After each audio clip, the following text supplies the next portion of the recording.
teman-teman, hari ini Berham sedih sekali karena paman Berham divonis dokter sakit kanker paru-paru. Harapan hidupnya cuma setahun. Ya, benar. Kasihan sekali. Hidup manusia memang mengalami banyak penderitaan. Mari kita sama-sama doakan. Dan Mama bersyukur Berham diberi kepekaan terhadap penderitaan orang lain. Mari kita selalu bergantung kepada Tuhan dalam kondisi sehat maupun sakit. Melalui kebenaran firman-Nya, mengajar kita semakin bergantung padanya. Yuk kita ikuti renungan hari ini. Shalom anak-anak semuanya, mari kita sama-sama tundukkan kepala dan kita berdoa sebelum kita belajar firman Tuhan. Bapa dalam sorga, kami bersyukur dan berterima kasih hari ini Tuhan berikan kesempatan kepada kami untuk belajar firman Tuhan. Kami tahu firman-Mu itu hidup, maka firman-Mu itulah yang akan terus memberikan kami hidup. Tuhan, tolong apa yang akan kami pelajari itu boleh menyegarkan hati kami, menyegarkan jiwa kami, dan kami boleh hidup seturut akan kehendak Tuhan. Dalam nama Tuhan Yesus kami berdoa. Amin. Ketika Raja Ahab berada di Samaria, maka datanglah seorang nabi yang bernama Elia. Karena Tuhan sudah menaruh firman-Nya di dalam mulut Elia, maka dengan tidak ragu-ragu, dengan tidak merasa takut, Elia mengatakan firman itu di hadapan Raja Ahab. Apakah isi firman Tuhan itu?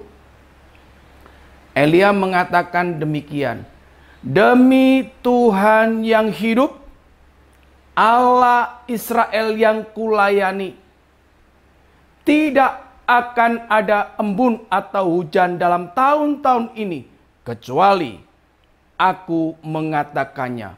Wow, ini suatu hal yang sangat luar biasa. Ini menunjukkan bahwa Tuhan memberi kepada Elia satu otoritas yang melebihi Raja Ahab dan seluruh kerajaannya, serta kepada alam.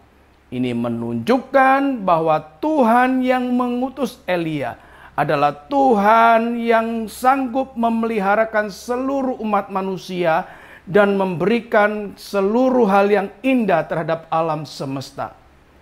Anak-anak yang dikasihi Tuhan, kalau sampai firman ini menyebutkan bahwa Tuhan Allah yang hidup, Allah Israel, karena orang-orang Israel itu telah berubah setia di bawah pimpinan Raja Ahab, mereka sudah sujud menyembah kepada Baal. Karena Baal oleh orang-orang Kanaan dan Fenisia kuno dipercaya sebagai tuannya dan dipercaya sebagai tuan yang maha tinggi atau dewa-dewa yang paling maha tinggi. Sekaligus Baal ini memberikan kesuburan. Tetapi Allah Israel ingin menunjukkan bahwa sebenarnya Baal itu tidak ada. Baal itu hanya ciptaan dari pikiran manusia. Setelah Elia mengucapkan kalimat itu, maka Tuhan segera kembali berfirman kepada Elia, agar Elia meninggalkan Samaria menuju ke satu tempat yang bernama Sungai Kerit yang berada di sebelah timur Sungai Yordan. Anak-anak yang dikasihi Tuhan, sebenarnya perintah Tuhan ini kepada Elia adalah supaya Elia bersembunyi di daerah Sungai Kerit.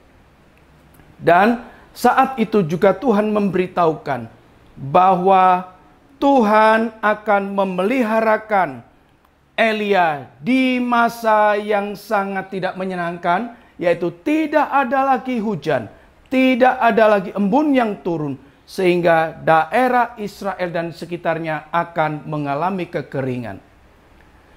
Tuhan mengatakan kepada Elia, "Pergilah kau ke sana, nanti aku akan memeliharakan engkau dengan cara minum air dari Sungai Kerit yang masih tersisa, dan juga akan memeliharakan engkau dengan mengirimkan burung-burung gagak yang memeliharakan engkau dengan membawa roti dan daging. Wah, ini sungguh luar biasa. Burung-burung gagak yang biasanya rakus itu Tuhan bisa pakai untuk memeliharakan Elia yang sedang Tuhan sembunyikan di daerah Sungai Kerit. Anak-anak yang dikasihi Tuhan, tentunya kalian bertanya, kenapa Tuhan harus menyembunyikan Elia di Sungai Kerit? Jawabannya adalah bahwa ucapan daripada Elia ini membuat Ahab itu marah. Karena Ahab merasa perkataan Elia itu telah membuat nantinya suasana daripada seluruh Israel mengalami sesuatu yang tidak nyaman, yaitu kekeringan yang berakibat kelaparan. Dengan demikian Ahab akan mencari Elia, bahkan akan mungkin besar membunuh Elia. Tetapi tangan Tuhan yang telah memerintah Elia akan melindungi Elia dengan memeliharakan di satu tempat yang sepi. Nanti tempat ini tidak akan bisa diketahui oleh siapapun, oleh prajurit-prajurit daripada Raja Ahab, oleh siapapun yang mencari, karena tangan Allah sendiri yang melindunginya. Ketika itu Elia segera berangkat setelah mendengar seluruh perintah Tuhan secara rinci. Elia berangkat menuju ke Sungai Kerit. Anak-anak yang dikasihi Tuhan, tentunya Elia berangkat ke Sungai Kerit itu dengan hati yang sedih. Karena Elia tahu pasti orang Israel, bangsanya itu akan mengalami sangat menderita akibat kelaparan yang karena tidak ada hujan dan embun yang turun. Tetapi Elia jauh lebih patuh, jauh lebih taat kepada perintah Tuhan, sehingga Elia segera berangkat menuju ke Sungai Kerit. Di situ Elia menikmati pemeliharaan Tuhan yang indah. Elia minum dari air Sungai Kerit itu.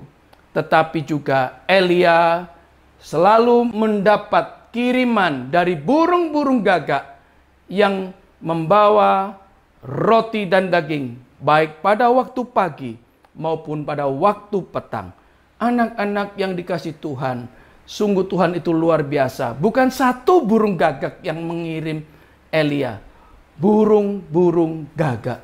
Dalam hal itu, tak ada sesuatu pun yang membuat Elia mengalami kelaparan dan kehausan.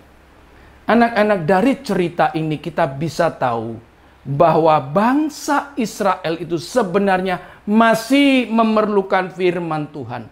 Bangsa Israel juga memerlukan Tuhan Allah yang hidup, yang telah mengikatkan dirinya pada perjanjian covenant itu. Dan kita boleh tahu bahwa ketika Elia Tuhan sembunyikan, itu menunjukkan juga bahwa saat itu firman yang indah, firman yang bisa menghidupkan orang Israel, sementara Tuhan sengaja untuk singkirkan, supaya orang Israel tahu bahwa tanpa firman Tuhan, orang Israel tidak akan bisa hidup. Dan hari ini pun firman Tuhan mengajakmu dan mengajakku agar kita tidak lagi mengabaikan firman Tuhan. Kita tidak membuang Tuhan dan kita mempercayakan hidup kita kepada Allah lain. Tapi mari kita percaya kepada Allah Israel, Tuhan Allah yang hidup. Amin. Mari kita sama-sama tundukkan kepala dan kita berdoa.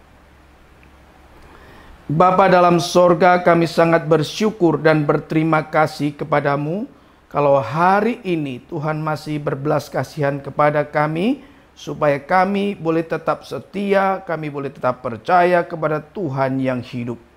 Kiranya firman-Mu itu Tuhan terus menuntun kami, untuk kami boleh bersetia kepadamu. Terima kasih Tuhan, dalam nama Tuhan Yesus yang telah memeliharakan hidup kami dan memberikan kemerdekaan kami yang sesungguhnya, yaitu terselamatkan dari maut. Dalam nama Tuhan Yesus kami berdoa. Amin.